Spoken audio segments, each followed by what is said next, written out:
Hello everyone, कैसे हैं आप सब लोग। आई होप सब अच्छे से होंगे। तो नेक्स्ट अपना जो टॉपिक है बेटा वो क्या है कि जो एग्ज़ाम में आपके क्वेश्चन पूछे गए हैं, ठीक है, उसके हम आंसर डिस्कस करेंगे सारे के सारे यहाँ। ठीक है। उसके अलावा जो आपके मॉडल क्वेश्चन पेपर्स हैं उसके भी हम क्वेश्चन डिस्कस करने वाले हैं। ठीक है। तो बहुत ही रिलेवेंट क्वेश्चंस हैं जो भी हम डिस्कस करने वाले हैं। ठीक है, जैसे बाकी चैप्टर्स के हमने डिस्कस किए हैं तो इसके भी हम अच्छे से डिस्कस करेंगे। ठीक है।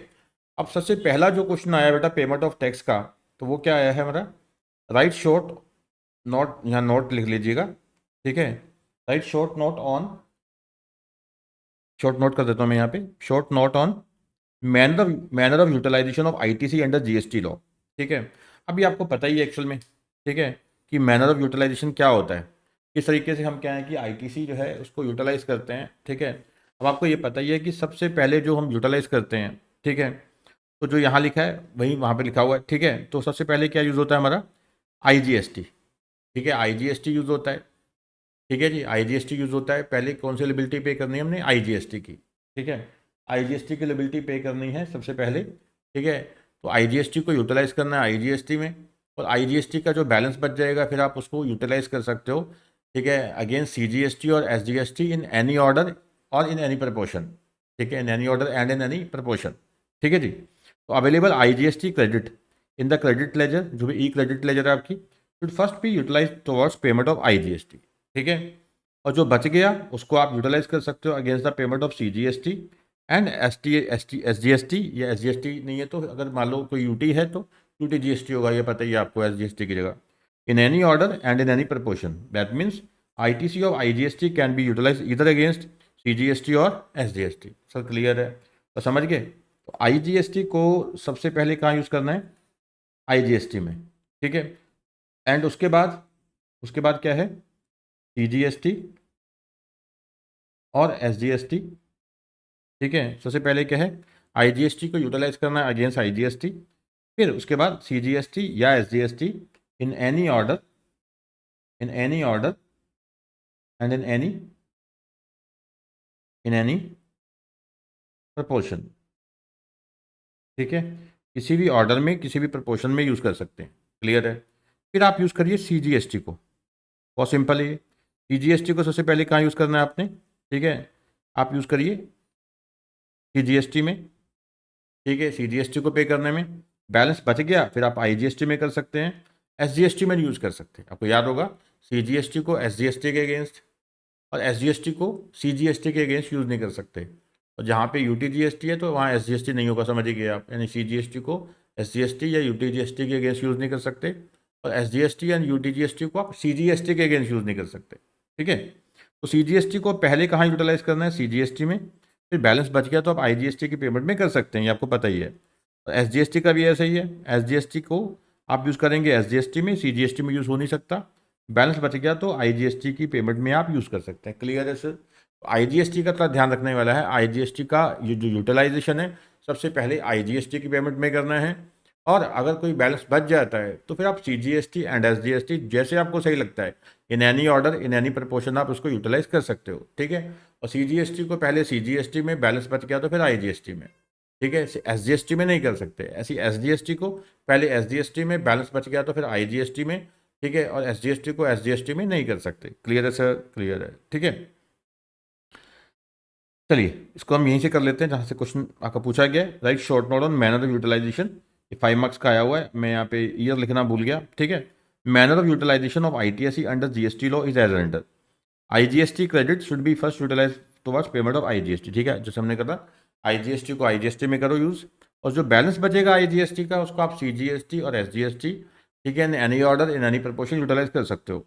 Remaining IGST credit if any can be utilized towards payment of CGST and SGST and UTGST in any order in any proportion। ठीक है, किसी भी ऑर्डर में और किसी भी प्रपोर्शन में आप यूटिलाइज कर सकते हो। ठीक है, किसको, आप, आपका जो आईजीएसटी है। ठीक है। और याद रखिएगा सीजीएसटी और एसजीएसटी को यूटिलाइज करने से पहले, ये पॉइंट मैं बताया नहीं, सुन लीजिए। सीजीएसटी एंड एसजीएसटी को यूटिलाइज करने से पहले आपका पूरा आईजीएसटी एग्जॉस्ट हो चुका होना चाहिए। तो ऐसा नहीं होना चाहिए अभी आपका आईजीएसटी का बैलेंस बचा हुआ है और आप सीजीएसटी में यूज़ कर रहे हैं। ठीक है। Entire ITC of IGST should be fully utilise before utilising the ITC of CGST और SGST या आपका UTGST, ठीक है, ध्यान रखिएगा। ITC ऑफ IGST जो है आपको पूरा एग्जॉस्ट करना है CGST या SGST को यूटिलाइज करने से पहले, ठीक है। उसके बाद ही क्या है कि आप जो CGST SGST को यूटिलाइज कर सकते हो, ठीक है। तो IGST यूटिलाइज कर लिया, कैसे यूज़ किया, पहले IGST की पेमेंट में, बैलेंस बच गया तो CGST SGST के पेमेंट में कर सकते हैं इन any order in any proportion, ठीक है। और ध्यान ये रखना है कि IGST को पूरा यूटिलाइज करना है, उसके बाद ही आपको क्या है CGST या SGST में जाना है सब्सिक्वेंटली, ठीक है। जो ITC of CGST should be utilise for payment of CGST and IGST in that order, ठीक है। ये क्लियर हो चुका है, ठीक है। चलिए, ITC of SGST UTGST should be utilise for SGST या UTGST जैसे भी है, ठीक है, and IGST in and that order, ठीक है। तो मतलब पहले अपना CGST को कहाँ यूटिलाइज किया आपने, CGST की पेमेंट में, ठीक है, बैलेंस बच गया तो फिर IGST में इन दैट ऑर्डर, ठीक है। तो ऐसे ही SGST का है, SGST को पहले SGST में बैलेंस बचा तो फिर IGST में, ठीक है। ITC ऑफ SGST या UTGST should be utilise for payment of IGST only after ITC of CGST has been utilise fully. तो पहले चलो CGST यूज़ कर लिया, CGST के बाद आप SGST यूज़ कर रहे हैं। ITC of SGST UTGST can not be, हम बात कर चुके हैं, ठीक है। आप SGST को CGST या CGST को SGST यानी वाइस वर्सा यूटिलाइज नहीं कर सकते, तो क्लियर है, ठीक है। चलिए आगे बढ़ते हैं स्टेप बाय स्टेप। तो क्या कहते हैं, SBS limited has availed ITC of rupees 97,000 IGST during February 2021 on a particular purchase. तो 97,000 का IGST है। Accounting records for the above purchases, ये अवेल कर चुका है बंदा, ठीक है, अवेल्ड फरवरी में। Accounting records for the above purchases indicate that IGST paid to supplier is 79,000 as per tax invoice received, ठीक है। अब कहता है कि देखो, जो ये कंपनी है SBS लिमिटेड, इसने अवेल कितना किया है IGST, ठीक है, 97,000। बट जो सप्लायर है जिसने सामान सप्लाई किया उसने अपनी रिटर्न भरी होगी GSTR 1, तो वहाँ उसने कितना शो किया IGST 79,000, और GSTR 1 uploaded by the supplier for the above supply indicate 79,000 जो हम बात कर रहे हैं, ठीक है। तो अब देखो, जो पेमेंट की है इसने वो 79 की है, और जो सप्लायर ने अपनी जो GSTR 1 सबमिट की है GST पोर्टल पे उसने भी 79,000 दिखाया, और जो रिसिपिएंट है जो ITC क्लेम कर रहा है उसने क्लेम कितना कर लिया, 97,000, ठीक है। अब कहते हैं कि आप प्रोविजन एग्जामिन कीजिए GST की, what value shall be updated in the ledgers maintained on behalf of SBS limited on the GST common portal. देखो, अब जो बंदा क्लेम कर रहा है उसने जो अपडेट किया है, ठीक है, उसको तो ITC उस हिसाब से मिल जाना है एक बार, ठीक है। तो कहते हैं कि अब उसके बाद जो बाद में देखा जाएगा डिफरेंस किस चीज़ का आ रहा है, डिफरेंस जो है वो किस चीज़ का आ रहा है, ठीक है। SB एक बार तो क्या है कि उसको जिसने जो अपडेट किया उसने रिटर्न भरी है अपनी, उस हिसाब से मिल जाएगा। SBS Limited have accounted and paid 79,000 as IGST to supplier concerned. However, availment of ITC has been made for 97,000. As per Section 49, Subsection 2 of CGST Act, ITC as self-assessed in the return of a registered person shall be credited to his electronic credit ledger. तो self assessment के base पे तो बंदा दिखा रहा है कि मेरा इतना ITC बन रहा है, जो रिटर्न फाइल कर रहा है सेल्फ असेसमेंट के बेस पे, एक बार तो उसको इतना ITC मिल जाएगा, ठीक है। In accordance with section 41 B maintained in such manner as may be prescribe accordingly. Electronic credit ledger जो है वो तो जो रिटर्न भर रहा है जो, ठीक है, यहाँ पे SBS लिमिटेड जो है उस हिसाब से पूरा उसको मिल जाएगा 97,000, ठीक है। तो कहते हैं electronic credit ledger of SBS limited shall be updated with a value of ₹97,000 as per self assess return to be filed for February 2021, though ITC shown by supplier is only 79,000, ठीक है। तो समझिए ध्यान से, कहते हैं कि देखो, एक बार क्या है कि जो रिटर्न भर रहा है तो उसने सेल्फ असेसमेंट की, मेरा भी इतना आउटपुट टैक्स बन रहा है, इतना इनपुट टैक्स बन रहा है, तो उस हिसाब से क्या है कि उसके वो ITC एक बार मिल जाएगा, तो ITC मिल जाएगा। अब ये डिफरेंस क्यों आ रहा है, कैसे आ रहा है, ठीक है, ये बाद में नोटिस निकलते हैं, वेरिफिकेशन ऑफ द डिस्क्रिपेंसी किस चीज़ की आ रही है, ठीक है, फिर ये डेबिट नोट क्रेडिट नोट वगैरह इशू होते हैं, वो बात है। तो एक बार तो क्या है कि जब रिटर्न में उसने जो 97,000 क्लेम किया है, ठीक है, वो उसको सही माना जाएगा, अभी सेल्फ असेसमेंट के अकॉर्डिंग वो देते हैं, ठीक है। बाद में देखा जाता है कि वो शॉर्ट उसने क्लेम किया है या एक्सेस क्लेम किया है, ठीक है, वो चीज़ है। नेक्स्ट बड़ा इजी और इम्पॉर्टेंट है, ठीक है।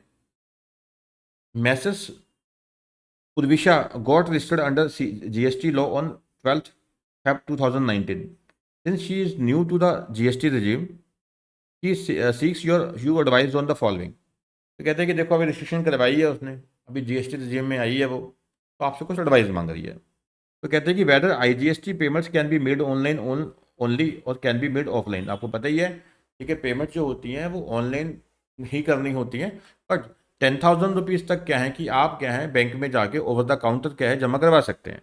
ठीक है, ओवर द काउंटर पेमेंट हो सकती है अप टू ₹10,000। कुछ एक एक्सेप्शंस हैं जहाँ पे कोई लिमिट नहीं है, जैसे गवर्नमेंट डिपार्टमेंट्स हैं जो, ठीक है, तो जहाँ गवर्नमेंट डिपार्टमेंट्स हैं, ठीक है, तो वहाँ पे आपकी कोई लिमिट नहीं होती।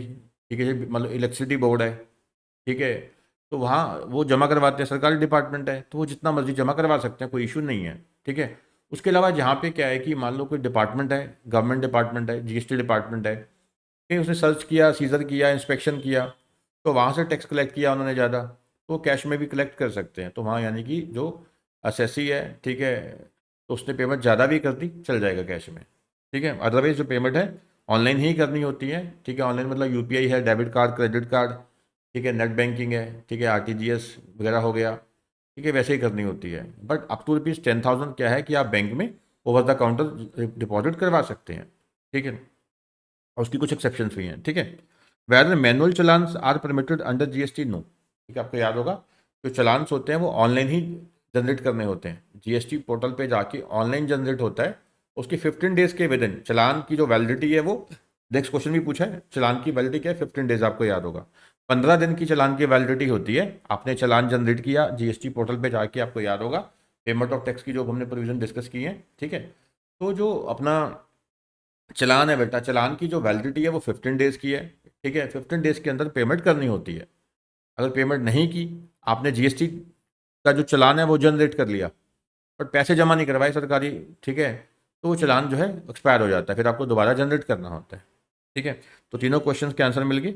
नेक्स्ट है whether cross utilisation among major heads and minor heads of the electronic cash ledger permitted, no. ये हम डिस्कस कर चुके हैं। ठीक है, मेजर हेड क्या है, माइनर हेड क्या होते हैं, ठीक है, तो उनका आपस में जो क्रॉस यूटिलाइजेशन अलाउड नहीं होता। ठीक है, जैसे मान लीजिए अब टैक्स का तो टैक्स के अगेंस्ट ही होगा, वो भी हम कर चुके हैं, कैसे IGST को, कैसे CGST को यूटिलाइज करना है। आप टैक्स की पेमेंट अगर चाहें तो क्या इंटरेस्ट में से करना चाहते हैं, ठीक है, जैसे आपने टैक्स जमा करवाया हुआ है एडवांस, तो आपका कोई ब्याज बन गया, इंटरेस्ट है या पेनल्टी है, क्या उसको रेजिस्ट कर सकते हैं वहाँ से, क्रॉस नहीं कर सकते। ठीक है, उसका क्रॉस यूटिलाइजेशन नहीं हो सकता। ठीक है, तो एडवाइस क्या है सप्लायर को हुआ न्यूली टेकन रजिस्ट्रेशन। तो पहला section 49 subsection 1 of CGST act 2017 read with rule 87 of CGST rule 2017 provides that the deposit in electronic cash ledger can be made through any of the following modes। ठीक है, आपको पैसे जमा करवाने हैं तो आप क्या है ऑनलाइन ही करा सकते हैं, और मैंने बताया 10,000 तक क्या है आप जो है वो ओवर द काउंटर जो है पेमेंट कर सकते हैं। ठीक है, अब ये तो जमा कैसे करवाने हैं, इंटरनेट बैंकिंग है, थ्रू ऑथराइज बैंक, ठीक है, जिसको आप पता ही है वो RTGS हो गया, ठीक है, NEFT है, या फिर कार्ड्स हो गए, ठीक है, plastic card, credit card, debit card वगैरह, तो ऑथराइज बैंक, NEFT हो गया, RTGS जो हम बात कर रहे हैं, या over the counter payment through authorise bank. ठीक है, this offline mode is also permitted but ये 10,000 तक होता है। ठीक है, अगली पॉइंट में लिखा ही है, as per rule 87 of the CGST rules over the counter payment to the authorise banks for deposits up to ₹10,000 पर चलान पर टैक्स पीरियड। एक बार आप 10,000 जमा करवा सकते हो, ठीक है, पर चलान, ठीक है, और पर टैक्स पीरियड, यानी कि जैसे मंथली है मान लीजिए, ठीक है, मंथली आपकी बनती है पेमेंट, तो एक मंथ में आप जैसे 10,000 डिपॉजिट कर सकते हैं कैश में ओवर द काउंटर बैंक में जाके। ठीक है, by cash, cheque or demand draft. ठीक है, जैसे कि अब ओवर द काउंटर कैसे हो सकती है, आप कैश जमा करवा रहे हैं या चेक है या DD जमा करवा रहे हैं।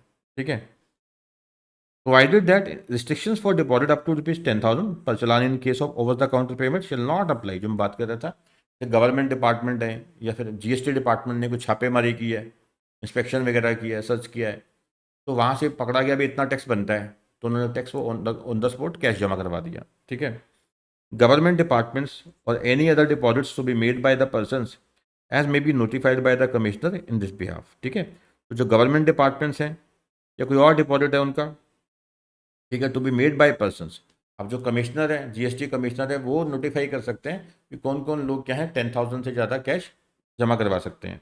ठीक है, तो प्रॉपर ऑफिसर और any other officer authorise to recover outstanding dues from any person whether registered or not including recovery made through attachment or sale of movable or immovable properties. ठीक है, अब प्रॉपर ऑफिसर्स हैं, छापेमारी करते हैं, वो search seizure करते हैं। ठीक है, प्रॉपर्टी अटैच कर ली, मूवेबल प्रॉपर्टी थी, इमूवेबल प्रॉपर्टी थी। ठीक है, उनको बेच के उन्होंने रिकवरी किया उन्होंने। ठीक है, तो कैश रिकवर कर सकते हैं। तो टैक्स जो है उनका, ठीक है, जो रजिस्टर्ड पर्सन है उसका कैश, उसका जो टैक्स है वो कैश में लिया जा सकता है। ठीक है, प्रॉपर ऑफिसर और any other officer authorise for the amounts collected by way of cash, check or demand draft during any investigation or enforcement activity or any ad hoc deposits। ठीक है, तो प्रॉपर ऑफिसर है या कोई और officer है जो ऑथराइज है for amounts collected by the way of cash, cheque or demand draft during any investigation. कोई इन्वेस्टिगेशन चल रही है, कोई इन्फोर्समेंट एक्टिविटी है, ठीक है, या कोई अडहॉक डिपॉजिट करवाने पड़े हैं, ठीक है, उस दौरान क्या है, ये जमा करवाए जा सकते हैं कैश में। ठीक है, तो वहाँ 10,000 की लिमिट नहीं है। ठीक है जी, तो कह रहे हैं मैनुअल और physical challan are not allowed, जो हम बात कर रहे हैं। ठीक है, पॉइंट बाय पॉइंट आंसर है। तो मैनुअल जो चलान है वो अलाउड नहीं होते, हम बात कर चुके हैं। ये ऑनलाइन जीएसटी पोर्टल पर जाके ऑनलाइन ही जनरेट करने होते हैं। It is mandatory to generate challan online on GST portal. तो ये पहले का आंसर है। दूसरे का क्या है, ई चलान जो है कितनी वैलिडिटी है, 15 डेज़ की है।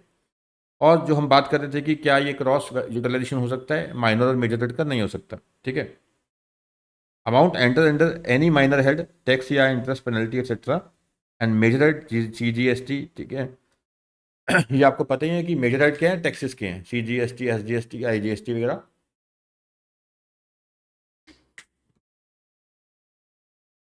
और जो माइनर है वो टैक्स, इंटरेस्ट, पेनल्टी।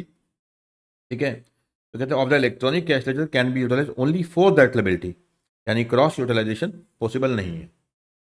ठीक है, तो क्लियर हो गया। तो पहली बात क्या है कि कल को पूछा जाता है कि जो चलान्स हैं, ठीक है, तो मैनुअल अलाउड है नहीं, ओनली ई चलान। ठीक है, उसकी वैलिडिटी कितनी है, 15 डेज़ की। यानी कि जब आपने चालान जनरेट किया है कि हमारा इतना CGST, SGST जो है बनता है, जमा करवाना है, मान लो उसको आपने 15 डेज़ में जमा करवा देना है। 15 डेज़ में डिपॉजिट नहीं किया तो आपको फिर दोबारा GST पोर्टल पे जाके, GST की वेबसाइट पे जाके, ठीक है, चालान जनरेट करना पड़ेगा।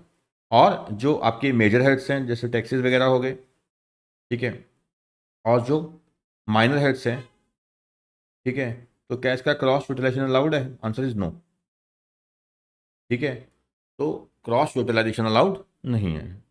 ठीक है जी, चलिए नेक्स्ट है, बहुत सिंपल सा क्वेश्चन है ये। फ्रॉम द फॉलोइंग इन्फॉर्मेशन, ये जून 1907 मार्क्स का है। From the following information provided to you, determine how would you utilise ITC on account of SGST available in the e credit ledger. अब कहते हैं SGST का यूटिलाइजेशन कैसे होगा। आपको पता ही है कि SGST को पहले SGST में, ठीक है, फिर बच गया तो फिर आप IGST में कर सकते हो। ठीक है, तो कहते हैं कि amount of ITC on account of SGST जो है, ठीक है, वो 2 लाख रुपये स्टैंडिंग है। ई क्रेडिट लेजर में कितना पड़ा हुआ है, 2 लाख रुपया। CGST कितना पेबल है, 73,000। IGST पेबल कितना है, 96,000। और SGST पेबल कितना है, 30,000। और कुछ डाटा नहीं दिया, कुछ नहीं बताया कि IGST कितना अवेलेबल है, CGST कितना है। अगर IGST अवेलेबल होता तो पहले IGST पे करते, फिर हम CGST या SGST in any order in any proportion पे कर लेते, आपको पता ही है। ठीक है, CGST तो CGST में होना था पहले, बच जाता फिर IGST। और जो SGST है वो पहले SGST में होगा। ठीक है, फिर अगर बच गया तो IGST। ठीक है, तो SGST जो है ये कितना अवेलेबल है, 2 लाख। ठीक है, SGST जो है, ठीक है, इसका यूटिलाइजेशन कैसे करेंगे, तो SGST है, IGST, CGST में तो हो नहीं सकता। ठीक है, तो पहले हम देख लेते हैं जो आउटस्टैंडिंग कितना खड़ा हुआ है। ठीक है, SGST का आउटस्टैंडिंग कितना है, 30,000। ठीक है, SGST का 30,000 है और IGST का 96, CGST का 73। ठीक है, अब क्वेश्चन था कि SGST को कैसे यूटिलाइज कर सकते हैं। SGST को पहले SGST में, तो है कितना SGST, 2 लाख रुपये। ठीक है, तो SGST को पहले SGST में, SGST की लिबिलिटी कितनी है, 30,000। अब SGST 2 लाख में से 30,000 यूज़ हो गया, बचा कितना, 1,70,000। ये कहाँ यूज़ हो सकता है, IGST में। ठीक है, अभी बैलेंस कितना बचा हुआ है। ठीक है, तो हमारा 2 लाख था, 2 लाख में से 30,000 एक यूज़ हो गया, 170 बचा, और 96 एक यूज़ हो गया, तो बचा कितना, 74। क्या आप 74 इसको हम CGST में कर सकते हैं, नहीं, आपको पता है कि SGST को CGST में नहीं कर सकते। ठीक है, तो ये हमारा नील नील हो गया, पूछा था। ठीक है, तो ये हमारा ऐसे ही पड़ा हुआ है अभी आउटस्टैंडिंग। ठीक है, और जो बैलेंस बच गया, बैलेंस ऑफ SGST वो ₹74,000 कैन बी कैरिड फॉरवर्ड। ठीक है, इसको कैरी फॉरवर्ड कर लेंगे और इसको नेक्स्ट मंथ में हम यूज़ कर लेंगे। ठीक है, इसी तरीके से यूज़ कर लेंगे। ठीक है जी, तो 30,000 और 96, 30,000 एंड 96,000 हमने यूज़ कर लिया। तो वही लिखा है कि ITC कितना था SGST का, 2 लाख, और 30,000 SGST में यूज़ कर लिया। ठीक है, बचा कितना, 170, और जो था 96,000 किस में यूज़ कर लिया, IGST में। बच कितना गया, 74,000। CGST में आपको पता नील नील आएगा कि यूज़ कर नहीं सकते, तो 74,000 क्या है कि इसको हम बैलेंस है, इसको हम कैरी फॉरवर्ड कर लेंगे, नेक्स्ट मंथ इसको हम यूटिलाइज कर लेंगे। ठीक है, इसको नेक्स्ट मंथ क्या है, यूटिलाइज कर लेंगे। ठीक है जी, बिल्कुल सिंपल है, समझ आ रहा होगा आपको। नेक्स्ट है, कहते explain when the tax payer can be levied with interest on late payment of tax. बिल्कुल, जब डिले करेगा, ठीक है, पेमेंट टाइम पे जमा नहीं करवाएगा तो इंटरेस्ट लगाया जाएगा, या उसने जो ITC है वो ज़्यादा अवेल कर लिया है, ठीक है, आउटपुट टैक्स कम पे किया है या ITC ज़्यादा अवेल कर लिया है, तो उसके ऊपर इंटरेस्ट लगाया जाएगा भाई। ठीक है, तो एक तो कहते हैं 2 सिनेरियो हैं जहाँ पे क्या है कि इंटरेस्ट पे करना पड़ेगा। पहला, delayed payment of tax, payment जो है उसकी डिलेड पेमेंट हुई है, ठीक है, डिले पे किया है, तो ITC जो है वो ज़्यादा क्लेम कर लिया है। ठीक है, ITC has been claimed in excess where it was not eligible to be claimed. ठीक है, और tax liability has been shown to be less than actual, और टैक्स जो है वो कम पे किया है। ठीक है, लिबिलिटी कम शो की है, इससे उसने टैक्स कम पे किया है। ठीक है जी, तो देखो एग्जाम में जो आपके क्वेश्चन पूछे गए थे वो इतना ही है। ठीक है, अब आप सोचोगे सर इतने से क्वेश्चन है पेमेंट ऑफ टैक्स से, नहीं, इतने नहीं है। एक्चुअल में क्या है कि अब ना एक चैप्टर आएगा आपका, ठीक है, computation of GST liability, computation of GST liability, तो वहाँ पे ये चीज़ें आएंगी। ठीक है, वहाँ पे फिर रिपीट होंगे, क्योंकि कंपुटेशन ऑफ GST लिबिलिटी में सब मिक्स होता है। वहाँ पे क्या है, वैल्यू ऑफ सप्लाई आ जाएगा आपका बीच में। ठीक है, वैल्यू ऑफ सप्लाई हो गया। ठीक है, उसके अलावा एग्जम्पशन हो गया। ठीक है, आपका ITC हो गया, पेमेंट ऑफ टैक्स, ये 4 चैप्टर मिला के, ठीक है, तो आपका जो हम ये ITC पिछला किया हमने, पेमेंट ऑफ टैक्स कर लिया, वैल्यू सप्लाई हो गया, ठीक है, एग्जम्पशन है, तो इनको मिला के मिक्स करके क्या है कि एक आता है कंपटीशन ऑफ GST लिबिलिटी। ठीक है, तो वहाँ पे भी पेमेंट ऑफ टैक्स, अब GST जो ITC क्लेम करना है आपने, इस ऑर्डर में करना है। ठीक है, तो सब वहाँ पे आ जाएगा। फिर में जो इंपॉर्टेंट क्वेश्चन थे वो मैंने कवर कर दिए। ठीक है, मोटा मोटा क्या था कि आपको किस तरीके से आपको यूटिलाइज करना है, ठीक है, किस तरीके से आपको यूटिलाइज करना है वो आपको यहाँ समझ आ गया अच्छे से। ठीक है, चलिए, और कोशिश मैं करूँगा कि यहाँ भी जो नेक्स्ट चैप्टर आपका आएगा, ठीक है, कंपुटेशन ऑफ GST लिबिलिटी, उसमें इस ये जो टॉपिक्स हैं और डीप कवर होंगे। घबराना नहीं है, ये नहीं सोचना कि यहाँ भी इतना ही कवर हुआ है। ठीक है, इतना जितना रेलेवेंट था यहाँ पे उतना हो गया।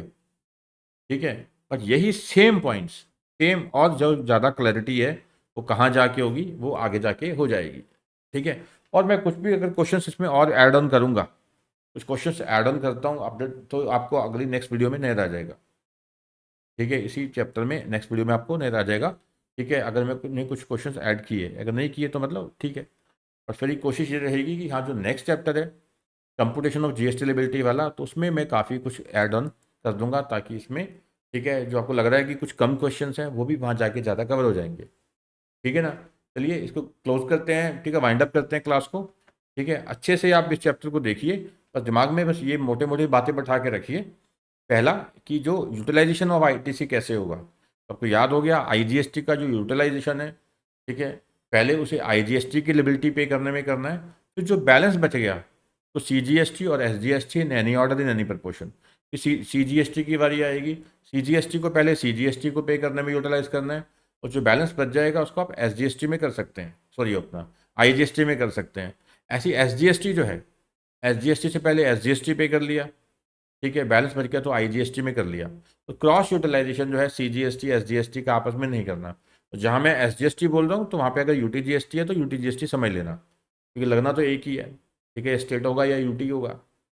ठीक है, तो CGST को SGST और SGST को CGST यानी वाइस वर्सा आप यूटिलाइज नहीं कर सकते। ठीक है, चलिए क्लास को वाइंड अप करते हैं बेटा।